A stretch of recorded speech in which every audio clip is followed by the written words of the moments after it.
Hi everybody, and welcome to another edition of Stay Connected with the Worcester Senior Center.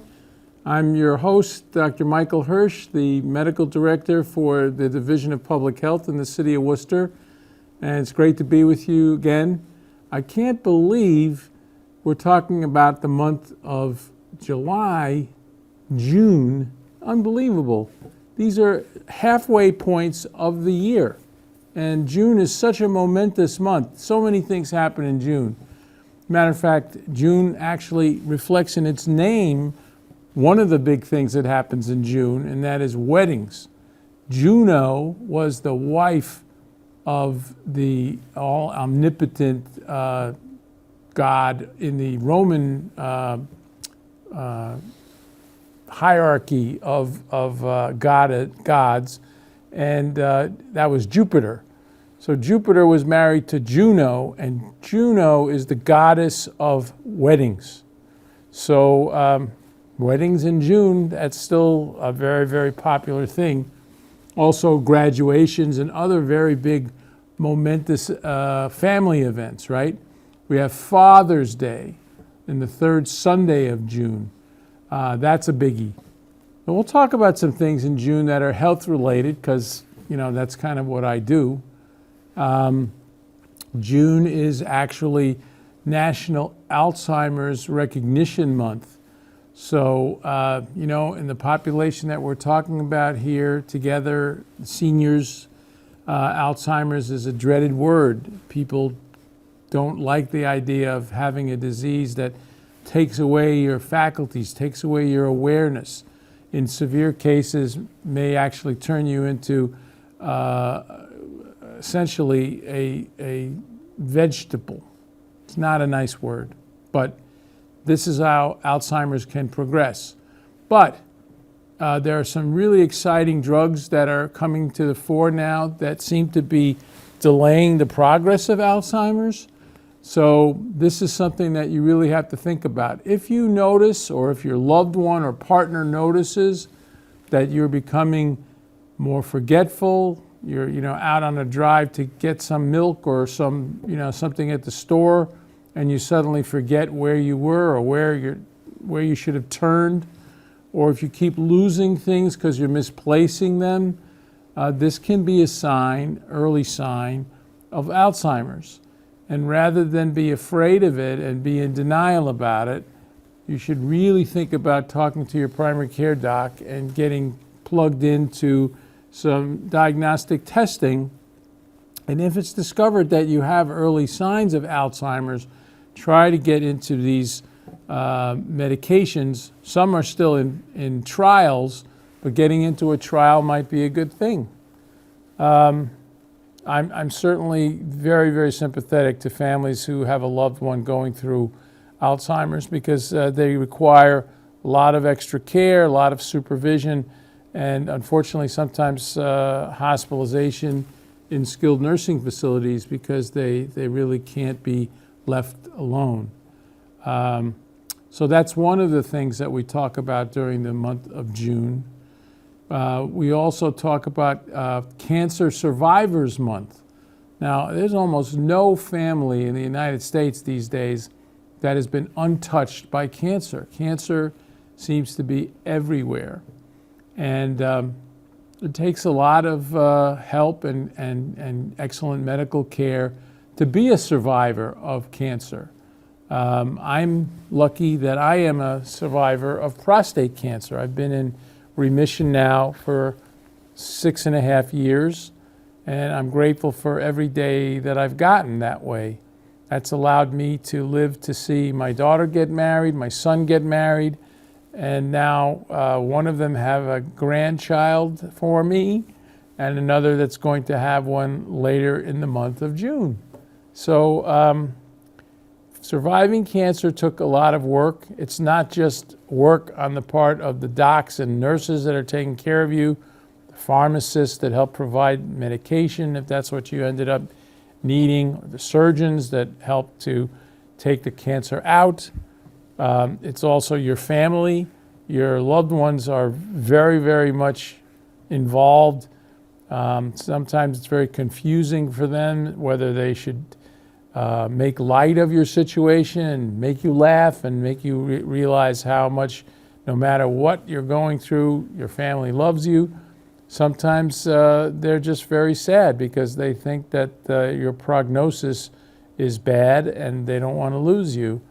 And you yourself, if you're a cancer victim, you have these moments of thinking about, I just became a new grandpa. How long am I going to have time with my granddaughter? Sooner or later, this prostate cancer of mine is probably going to reactivate. And if it does, when will that happen? Will I have time with my granddaughter? Will I have time with my wife? I've worked very hard as a physician for a long time, and I'm still working. Should I kind of say, hey, I only have so many hours left and maybe I should spend them doing something else? So these are the kind of things that people think about a lot.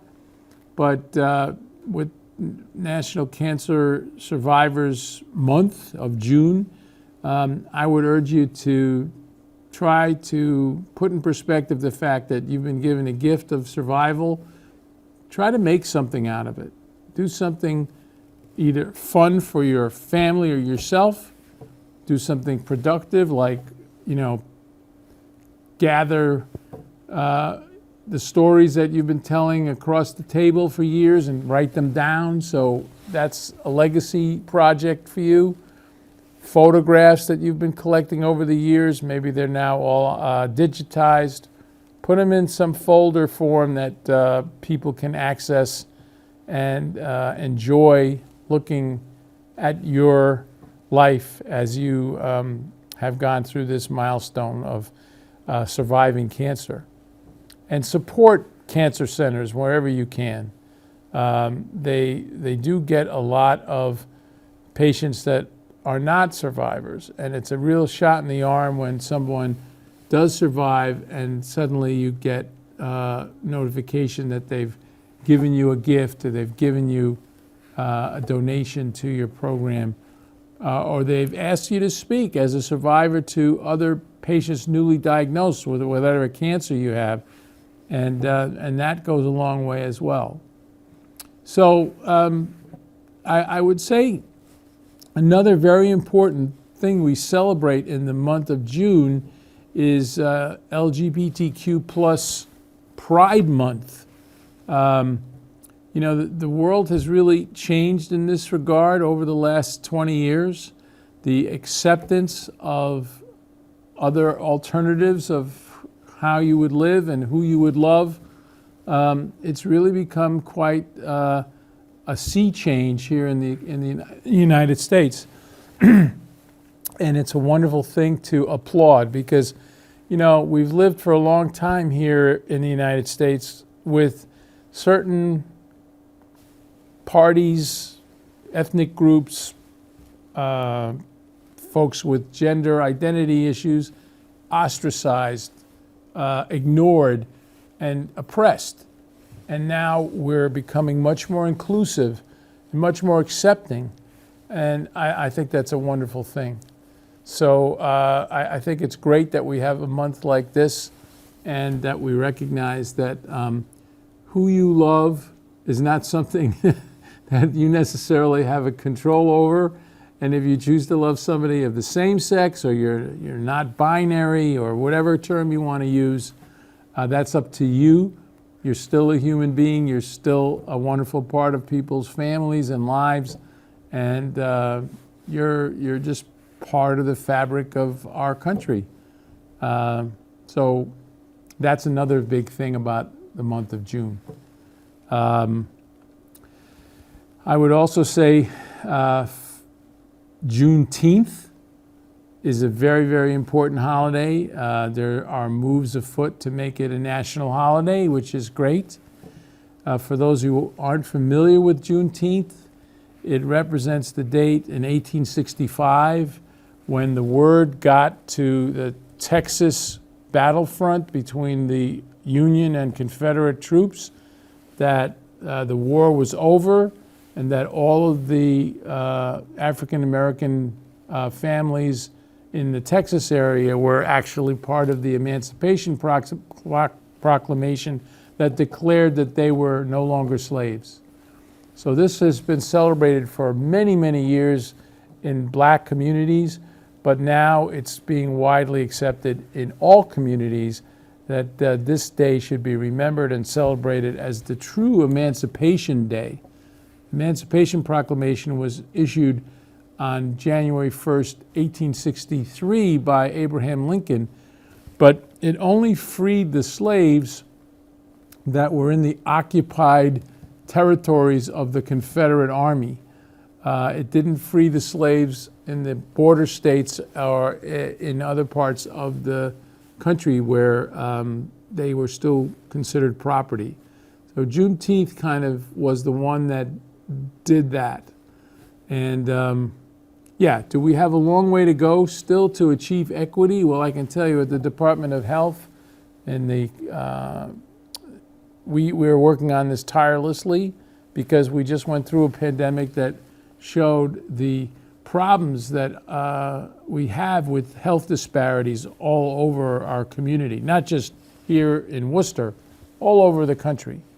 And we're working very hard at the medical school to help achieve equity amongst the health care that our patients receive, to raise the awareness of our training providers that they've got to keep this in mind. And I think with all the emphasis on equity, we're going to see some very major improvements in outcomes of health issues in all fields of medicine because of the awareness that we now have of Juneteenth. So that's a very big part of the month of June. Another big one is Father's Day, and I must say selfishly, it's one of my favorite days. I'm blessed with two beautiful kids, a son and a daughter, and they've each found wonderful life partners, and they're soon going to be parents of their own with granddaughters. So Father's Day recognizes, I think, the importance of fathers. The third Sunday of every June is designated as Father's Day. But for example, in Major League Baseball, they've designated Father's Day as the day that they make for prostate cancer awareness. Prostate cancer is the #1 cancer in men. It kills many people each year. If it's detected early, there's a lot of options that are available: surgical options, radiation therapy options, chemotherapy options, and I've been all through 3 of those entities, all through my time recovering since 2016 when I was diagnosed with my second recurrence of this. And I'm very grateful that Major League Baseball pays attention to it. So on that day, you'll see all of the MLB teams will wear a special powder blue hat, and they have blue bats, and they're trying to raise awareness. What are they trying to raise awareness of? If your family has a history of prostate cancer, starting at age 40, you should be getting a blood test called a PSA test, and gives you a baseline, and then you'll have that followed initially probably every other year if you have a history of prostate cancer in your family. If you don't have a history of prostate cancer in your family, you usually don't get those PSAs done until you're 50, but there's a lot of change on the horizon because they're finding that they can detect it earlier if you get the test earlier. So I would say definitely in your 40s, you should, as a male, be getting a PSA test. If it's elevated, they have a sequence of things they'll do to diagnose whether or not your prostate is just enlarged, which it always becomes enlarged as you grow older, or whether it actually contains a tumor. And if you catch it early, you can live a long time, and that's what I'm banking on. I'm hoping. I was first diagnosed with prostate cancer in 2007, so I'm going on 16 years since it was diagnosed. And, knock on wood, I'm still here to tell the tale, and I hope to be doing that a lot longer. So June in general has a lot of import to so many different parts of our society. Let's not forget the graduations that are going to go on. You may have grandchildren or great-grandchildren that are graduating, or children that are graduating colleges. I always loved graduations for my kids and for me myself, but I'll tell you, I'm very aware of the fact that when I was a trauma surgeon, these were always scary weekends for me, because a lot of the kids, after they get done with the family celebration and the pomp and circumstance of walking around with their regalia on, they go and party with their friends, and sometimes they go a little overboard and drink and drive and make some bad choices. And I can't tell you how many times I've taken care of bad traumas on the weekend of a graduation. Graduations in general have become very upscale here in Worcester. We have an amazing array of special speakers that come from all over, celebrities. This year at UMass Medical School's graduation, the famous TV journalist Katie Couric is coming to talk to us. She has had an amazing impact on the diagnosis of colon cancer, because her first husband was diagnosed with colon cancer at a very, very young age, and unfortunately succumbed to it very early. And Ms. Couric was very, very brave.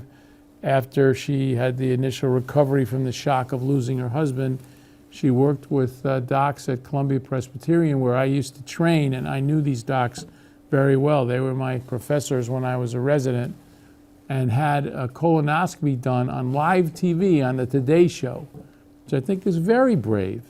I don't know how many of you have had a colonoscopy. It's recommended after the age of 50. If you've had a history of colon cancer, you're supposed to start even earlier. There are some screening tests now that you can do just with a stool sample to look for colon cancer.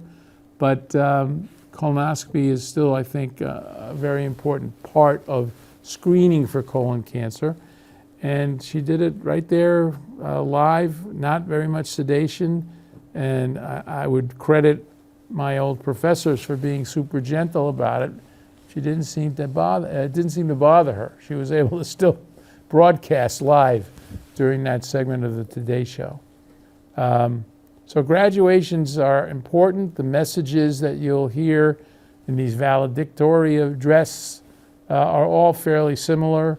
You know, seize the moment, understand what a milestone this is. It's not just you that's graduating, it's your whole family. Also think about, what you want to do with the rest of your life. And most of the speakers that I've heard at graduations, and I've been to many of them, especially at the medical school level, each year I get into my robes and march out with the faculty to listen to whoever our speakers are.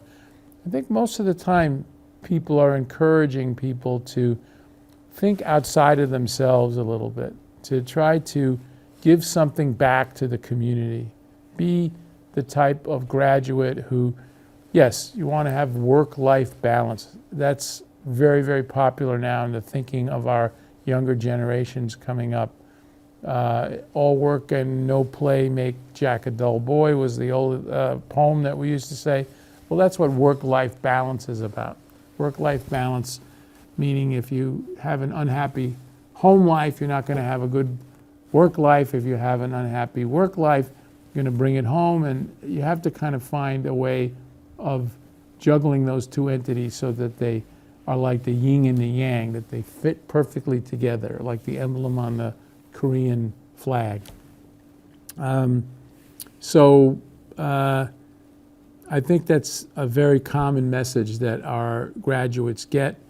And, it's a moment in time where you think about all of the readings you had to do and all the papers you had to write and all of the tests you had to take and all of the friends that you made. And it can be kind of depressing to think that that gang of people that helped get you through college, get you through high school, are all breaking up to go their own separate ways.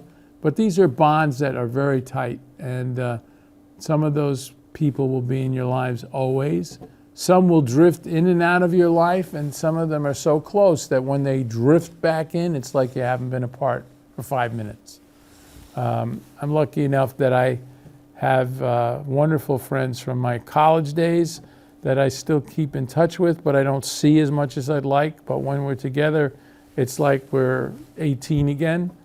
And I have colleagues from my medical school time that actually are working with me at UMass, where I serve as a assistant vice provost for health and wellness. And these friends keep me well because they've known me from such an early time in my career. They totally get me. And when I'm down or I have a setback, either professionally or health-wise or personally, they're always there for me. They always have my back. So that's why I think graduations are very significant events. And if you have somebody in your family graduating, I congratulate you and them, and I wish them a wonderful future. And I wish that you all will be a part of it for a long time. So just making a segue into a little bit of medicine for now. Knock on wood, we're getting through the month now of May. May 11th was the declared end to the pandemic, and most of the medical institutions have taken away their mask requirements, except for very specific areas of the hospital, like a transplant unit or the emergency department or the neonatal intensive care unit. But most of us are taking our masks off, and certainly in street world, going out to a restaurant or going to a big box store or going to a grocery store, you're not seeing many people wearing masks. That being said, we want to respect people who feel like they want to wear masks. And there is still COVID around. About 1,000 people every month are dying of COVID in the country. Our positivity rate here in Worcester is down to about 3%, which is really nice and low. And our case numbers are going way, way down. Some of it is we're not testing as much as we used to, but it's very, very encouraging. So with no pandemic to deal with right now, why am I going to tell you about a new vaccine? I am going to tell you about a new vaccine. I think that the word on the street from talking to people at the CDC and the Mass Department of Public Health is the bivalent booster, which hopefully some of you had in September of 2022. It came out, and it was designed to attack not just the original COVID, but also the Omicron variants of COVID. It hasn't been really widely taken up on. Only 30% of the population has used it. But it clearly has some protective strength against some of these newer variants that have come down the pike. We have a new variant right now called Arcturus, which is very transmissible, and it also gives you a lot more in the way of sniffles, itchy eyes, pink eyes, conjunctivitis, than previous iterations.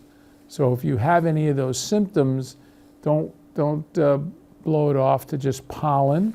Think about the possibility that it could be that, and just get yourself tested.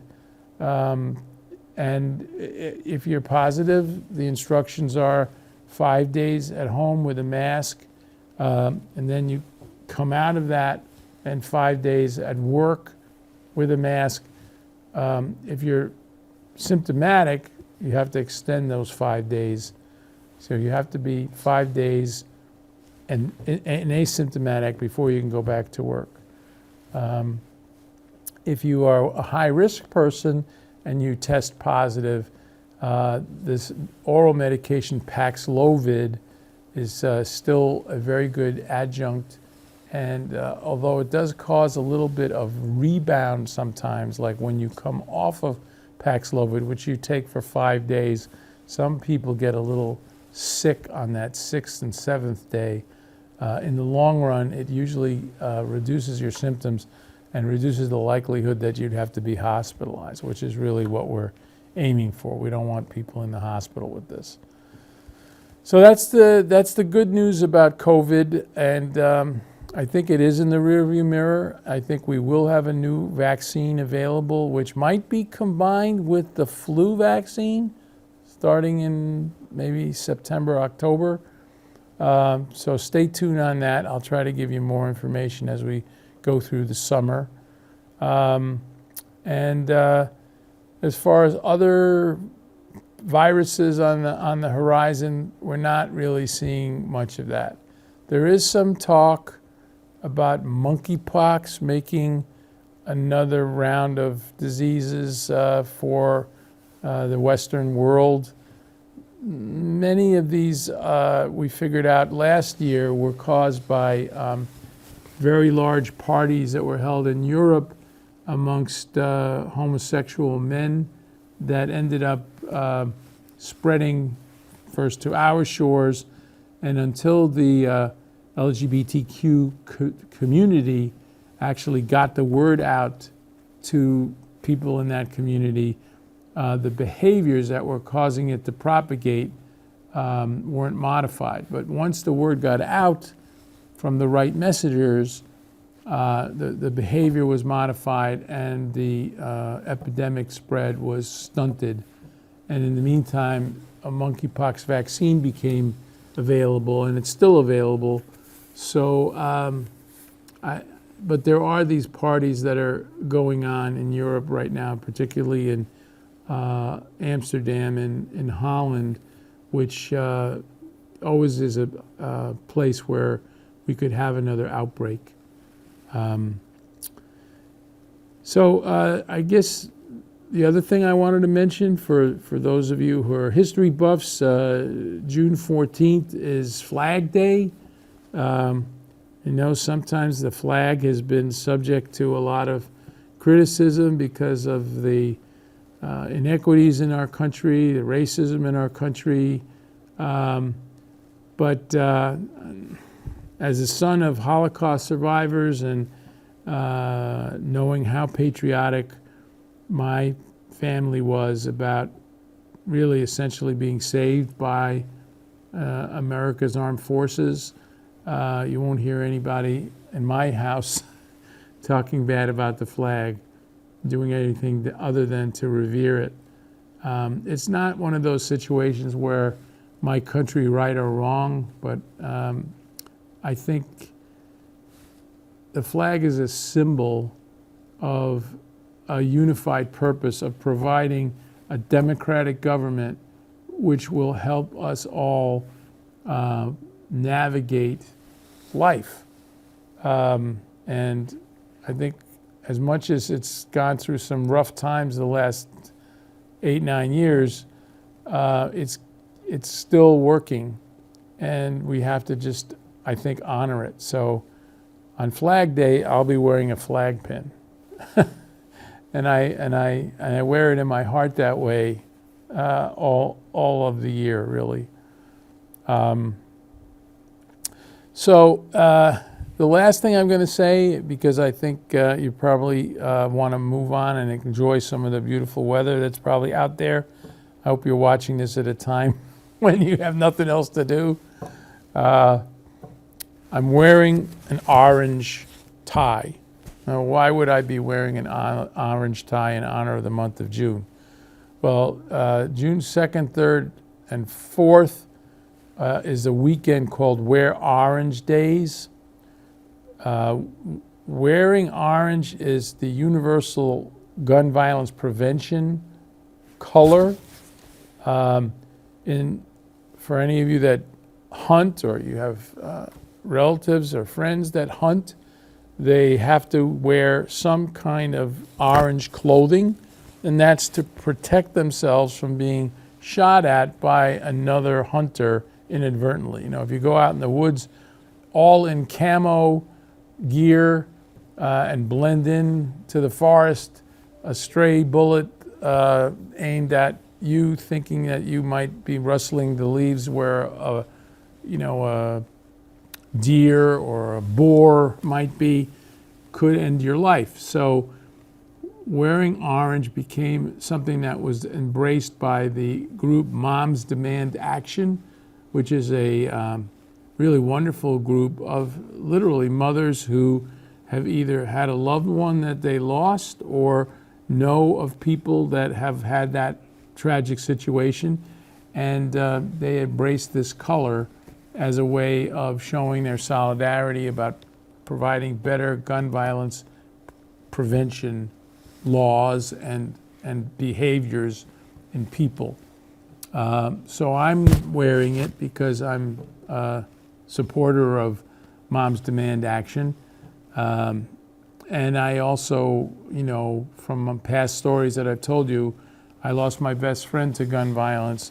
And now I know how tragically I'm not alone. 49,000 people in 2022 were killed by firearm injury. And it's the #1 cause now of pediatric death in this country. I mean, that's crazy to have firearm injury eclipse all of the infectious diseases and motor vehicle crashes and everything else. Firearm injury is #1. And we've got to do something about it. And, we're experiencing a country right now that is seeing 2 or 3 mass shootings every week. It's incredible. So we are very fortunate in the state of Massachusetts that relative to other states, we have the lowest firearm fatality rate per 100,000 people at about 3.5 per 100,000, whereas a place like Alabama or Mississippi, they're seeing 40 to 50 people per 100,000. So we have a lot of very, very good gun laws. We have a lot of very good citizens that treat gun ownership responsibly. Yet every day you're hearing about a shooting in Dorchester, a shooting in Mattapan, a shooting in Roxbury or Mission Hill, because the unfortunate urban violence that we're seeing is not being affected by a lot of the gun violence prevention programs that are out there. And we're no exception here in Worcester. We have a very, very low, the lowest per capita firearm injury rate in the New England area. Whereas, here in Worcester, we had 5 firearm fatalities last year in calendar year 2022. Springfield had 42. And we're a bigger city, same demographic, but we're safer. And I think it's because of a lot of factors. We have a wonderful police department with community policing, gang task force policing. They helped me run a gun buyback program. They have some technology that actually hears the shots before anybody reports the gunshot wounds. And that technology allows Worcester EMS to get to the victims sooner, and we can make them survive if we get them in the trauma center quickly. So there's lots of different reasons that Worcester is a safer city, but I think one of the reasons Massachusetts has been so successful with keeping gun violence down is we have kind of a zero tolerance attitude towards it. We don't want to see even one gun death. And until the rest of the country kind of embraces that, I don't think we're going to see a lot of progress nationally on this issue. But I see the tidal wave kind of building because so many people now, over 23% of the country either has somebody in their family or knows somebody that was shot That's way too high, way too high. We are only 4% of the world's population, but in the United States, we own 45% of the world's guns from that little piece of the world's population. So there's a disconnect there. We've got to do something different. So I'm hoping, for me, that in this coming June, that we can move the chains a little bit on sensible gun violence prevention legislation on a national basis, because it doesn't make sense to do this state by state. If we have the strictest gun laws in the country in Massachusetts, but on our border, New Hampshire has some of the least restrictive gun laws, there's not going to be any safety there. The guns are going to come across to us, and we're going to suffer for that. It's got to be a national policy. So with that, I think I've done enough preaching about what happens in the month of June. It's a beautiful month. It's the summer solstice that'll come up in the third week, where we make the switch over to summertime. And summertime in Worcester is awesome. And I think that all of you deserve to enjoy better weather, gatherings with your family, whether it's just picnics or Father's Day or graduations or weddings. Whatever those events are that bring you together, I thank you for letting me come together with you here at another edition of Stay Connected with the Worcester Senior Center. And next month, we're going to actually be doing a live question and answer program with our new director, Mr. Solo Dennis, who came here about 5 months ago now and wants to get to know the community. And I thought, what a great community that listens to this show. Let's have him on, and we're going to film it live up at the Senior Center. So keep your eyes open. I think the timing for it is Wednesday, June 28th at 1 o'clock.